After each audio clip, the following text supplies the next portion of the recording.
And she gave some really stupid answers. And what they did is they cut those answers out and they put other answers in. And I think it's really, I think it's a very bad act. Well, ABC News has bent the knee. What's going on, y'all? Now, you remember back when Kamala Harris was trying to play catch up after Trump was just crushing it on the circuit, going everywhere, doing interviews. Rogan, Fox News went out there to the black journalists and won them over. I mean, he was crushing it. So Kamala, wanting to show that she's got some moxie, she decided she was going to do a 60 Minutes interview. Now, I believe we all knew that 60 Minutes interview was going to be a powder puff piece. And that's exactly what it was. But it went even worse because what actually happened on that, they were showing the highlights for the upcoming interview because they had already shot it because all her interviews are scheduled. Joe Rogan let the cat out the bag, how they like to be in control. They had Hollywood. They literally had Steven Spielberg working on her campaign. That's how she was able to look so powerful at different times and glamorous. They literally hired Hollywood producers and directors to stage this campaign. That's just how fake it actually was. But this one, they exposed themselves. You remember they had that commercial that was promoting the interview, and they asked her a question about Gaza, about the Israel and Palestine war. Well, she gave an answer, and in typical Kamala Harris fashion, it was complete word salad, right? But then when they showed the actual interview, they had edited out what was shown on the promotion. So during the same question on the promotion clip for the commercial, she gave one answer. But when they actually had the interview, the answer was totally different.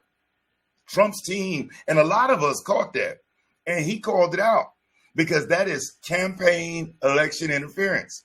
And the fact that they slotted her and had not given Trump the same amount of time. When you're doing presidential campaigns, it is illegal for a station or a network, especially a major one, to give a candidate just the stage and not give the other candidate equal and fair time, because that's you promoting this person to the public, which could give a misrepresentation of just how liked they are or how popular they are. Just people thinking like, oh man, I see them on TV all the time. They may believe like, whoa, this person's really popular. Well, not so much. They're getting a boost from that network. Or in Kamala Harris's case, her best friend was the wife of like the VP of ABC or the president of ABC. Her best friend's husband is the president of ABC. So when Trump called this out, and he actually filed a lawsuit, and I want to say it was like, I think it's a 80 million. Let me see. It's like an $80 million lawsuit or 800 million. It's really big. And forgive me for not having that specific number for you, but I'm not going to even talk too long.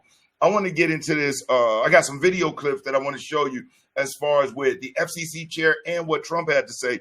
But before I even do that, the Associated Press put this article out. It says CBS agrees to hand over 60 Minutes Harris interview transcripts to the FCC. CBS says it will turn over unedited transcript of its October interview with Kamala Harris to the Federal Communications Commission, part of President Donald Trump's ongoing fight with the network over how it handled a story about his opponent. Trump sued CBS, this for $10 billion over the 60 Minutes interview, claiming it was deceptively edited to make Harris look good. Published reports say CBS's parent company, Paramount, has been talking to Trump's lawyers about a settlement. The network said Friday that it was compelled by Brendan Carr, Trump's appointee as FCC chairman, to turn over the transcripts and camera feeds of the interview for a parallel investigation by the commission. They are not playing around. 60 Minutes has resisted releasing transcripts for this and all of its interviews to avoid second guessing of its editing process. The case, particularly a potential settlement, is being closely watched by advocates for press freedom and by journalists within CBS, whose lawyers called Trump's lawsuit completely without merit and promised to vigorously fight it after it was filed. Now, if it's frivolous and it's meaningless and it doesn't have merit, why not release the transcripts or release the tapes? Release it. But see, this is what they do. This is what the liberals do. They gaslight all the time. It's like I saw an interview with Tim Walsh on MSNBC. I actually saw a clip because there's no way in the world I would ever turn to MSNBC. But I saw a clip on YouTube of Tim Walsh's interview with Rachel Maddow. This dude had the nerve to say that he wouldn't be shocked if Trump and the Republicans defund the police. This from the man who was the governor of the state that allowed the police stations to be burned down, literally told his police chief, let them have it, let them take it over. Whose wife said she lifted up windows to take in the smell of the city burning. And so now he has the audacity, when he come from the party of defund the police, we remember that from 2022, 2021, 2023. They were defund the police. Now to watch them stand up talking about some January 6th, they assaulted cops. Well, in Minneapolis and in Portland and in Seattle, police officers died. Police buildings and precincts were taken over. Courthouses were taken over and vandalized. These people make me sick. But I digress. So now CBS has got to release.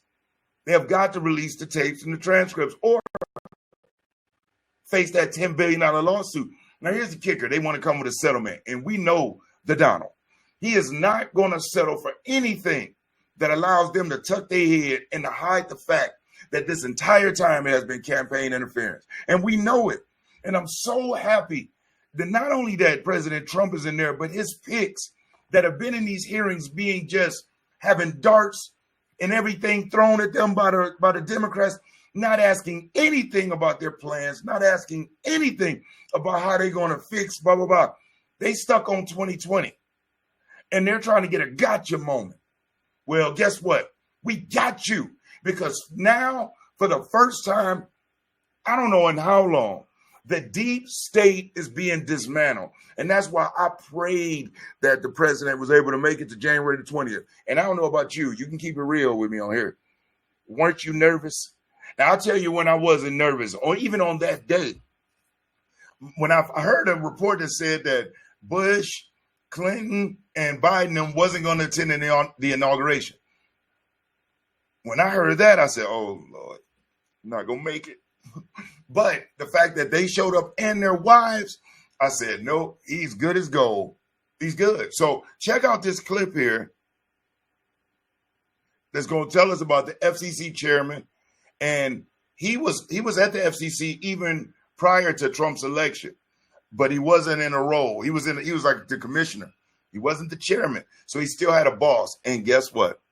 His boss, who we're going to hear about here in a minute, she was also a Democrat and a loyalist to Biden and Harris. All right. And before we get into the clip, if you're enjoying this content, do me a solid. Hit that like button. I'll never ask you for a cash out.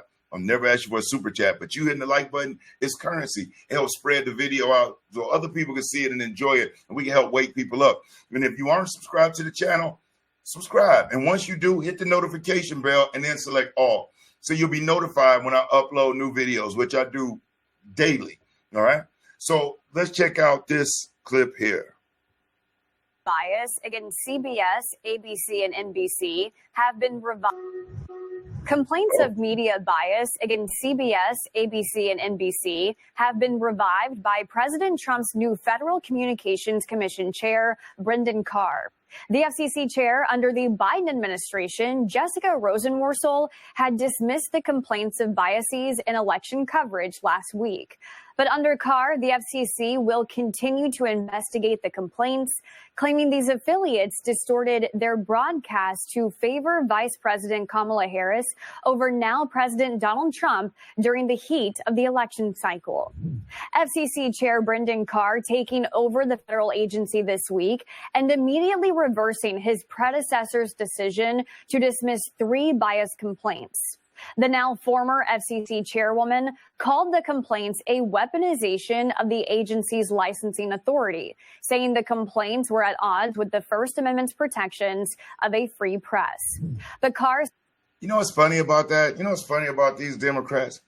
They always want to try to use the, certain gaslighting techniques, right? Now, she says that that's weaponizing the legal system as far as for Trump. But they're weaponizing their airwaves. They're weaponizing their programming. They're weaponizing what they're sending out to the population. They're weaponizing it against him. And so whenever they say, oh, it's without merit and anything like that, just like the J6 committee, oh, you got all of this evidence to prove that Donald Trump is so guilty, but yet you destroyed it all. Destroyed all of it. And if you didn't know that, yes, the January 6th committee destroyed all of the evidence from January the 6th. Okay, so to say it's that this is just using lawfare or weaponizing, but these people make me sick. Says the decision to dismiss the complaints was done prematurely based on an insufficient investigation that deserves further consideration. Here's the 3 complaints the FCC will be looking at, all filed by the law firm Center for American Rights. An ABC affiliate is accused of bias favoring Harris over Trump during the September presidential debate. A CBS affiliate is accused of news distortion in the way 60 Minutes edited its interview with Harris. And an NBC affiliate is accused of violating an equal time FCC rule when Saturday Night Live featured Kamala Harris in a cameo the weekend before the presidential election. The equal time rule requires broadcast stations to give equal coverage to competing political candidates. And you remember that, right? That was last minute with Saturday Night Live. They literally snuck it in, and we talking about a week before the election. A week before, and you got SNL. And you notice how quick SNL was to flip. As soon as she lost, they started clowning her. But she got on SNL, and to pacify Trump, they gave him time on the NASCAR, which actually probably had way more viewers than Saturday Night Live. Saturday Night Live is dying. But these networks, these outlets, that's why they're losing anyway. And if you haven't noticed, or if you don't know, at the White House, President Trump has taken the press passes, or should I say the press seats of like several major networks. ABC is one of them. CBS is one. Politico, I forget the other one. But nope, move their stuff. They got to work. They got to work in a whole nother area. And you know what he brought in? Podcasters and social media influencers, but the ones that give out good information, the one that actually do journalism. Why not? Knowing that many people go to the internet, go to social media to consume their news. And I'm not talking about TikTok. I'm not talking about Instagram. I'm talking about people like you who actually do seek out actual information. X is a really good spot to go find stuff too. But yeah, during those debates, we saw it was a 3-on-1. You had David Muir, who was fact checking, who when they weren't supposed to be doing that. Then you got the other lady, the woman of color that was up there. She's Kamala Harris's sorority sister. This thing was rigged. And remember, her best friend is the wife of the president or the VP of ABC. Crazy. When Rosenworcel dismissed the equal time rule complaint, she said Trump was given airtime the next day during a NASCAR race and an NFL Sunday Night Football game, and said the FCC shouldn't be the president's speech police. During the election cycle, Trump had called for ABC, CBS, and NBC to lose broadcasting rights over the issues detailed in these complaints. National networks are not licensed by the FCC, but the FCC is responsible for licensing individual stations, like local network affiliates, which is why in the complaints, a local affiliate is the named target. According to the FCC's own website, the agency has the right to impose a variety of penalties on a broadcast station. That includes hefty fines and revoking licenses. But the FCC says it rarely intervenes due to the fine line between news distortion and First Amendment rights. If the former FCC chairwoman would have dismissed these 3 complaints a few weeks earlier, then it would have prevented Trump's FCC chair from being able to revive the cases. Wow. But the complaints will now get a second look by the agency under new leadership. Wow. All because she decided to delay. It fell right into President Trump's lap. So thank you to her for dropping the ball on that one. Man, these libtards have been just taking L after L after L after L. They tried the whole funding freeze thing to freak everybody out, thinking that the benefit payments and stuff like that would stop. It didn't. They freaked everybody out. Oh, especially black folks. Let me tell you, I had so many people texting and attacking me online when they said when he removed DEI. And then when he said that as far as at the Department of Defense, they will not recognize, or should I say the special observances of Juneteenth and MLK Day and the Holocaust and Native American heritage and Women's Month and Pride Month. When they said they were doing away with that, the media and different people, oh my God, he banned it. He removed that for the citizens. No, he didn't. Just for the Department of Defense. Because when they're in the trenches, I don't think every soldier I've ever spoke with that have went out and saw active duty said that when they're laying in the trenches or they're taking fire, they're not thinking about the citizens at home. They're definitely not thinking about the politicians. They think about their brothers and their sisters to the right and to the left and how the heck they going to get home. They're not going to say, hey, are you a member of BLM or is this Pride Month for you? No, they're together. They're a united fighting force. They're the American military. And so in that Department of Defense, it needs unity because everybody doesn't see MLK the same day. Everybody doesn't feel the same about the Holocaust. Everybody doesn't celebrate Pride. So when you get off work on your own vacation, have at it, knock yourself out. But within the DOD, you know, the red, white, and blue is the only color that should be represented. And I totally agree with that. But the media keeps trying to throw stuff out. And then once the dust settles, the libtards look insane. People have panicked and overreacted. And when people have found out, like, oh, so you mean tell me it's just one agency in the government? Not all of, no. Damn. They lost sleep for no reason. Drank too much alcohol for no reason. Got to for no reason. Well, they might have done that just for fun. But hey, listen, I just wanted to jump on and let you know we will soon be seeing and hearing just how chopped up the ABC interview was, just how much campaign interference there was happening. And I will tell you, if ABC is going to shell out some ducats because they don't want to lose their rights to be able to air. But at the same time, they don't want to lose $10 billion. That will for sure put that network in the tank. That's a lot of money. So thank you so much for watching. Again, if you like the video, like the video. If you aren't subscribed, subscribe. And other than that, I'm Brian Maxwell saying I look forward to seeing you at the top. Over and out, y'all.